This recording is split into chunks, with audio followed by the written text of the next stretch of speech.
কেমন হতো। বেরাদার বাবাজি ভাইরা, আমি আয়াতে কারিমা পড়েছিলাম, আল্লাহ তাবারক ওয়া তাআলা ইরশাদ করছেন, ওমা আরসালনাকা ইল্লা রাহমাতাল লিল আলামিন।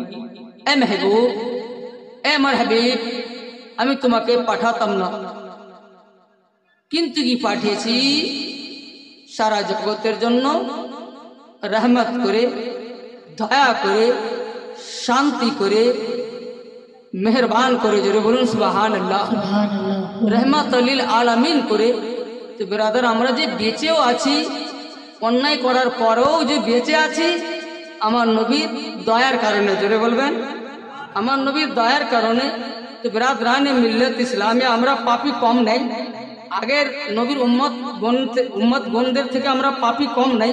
তারপরে ওনাদের উপরে আযাব নাজিল হয়েছে, আমাদের উপরে হচ্ছে না, কারণ আমরা যে রহমতুল লিল আলামিন নবীর জামানায় আছি, ব্রাদরানে মিল্লাত ইসলামিয়া, তার জন্য যে আপনি ছাড় পেয়ে যাবেন, এটা কোনো সময় ভুলিয়েন না, কোনো সময় এটাও ভাববেন না যে আমরা অতটা পাপ করে ছাড় পেয়েছি।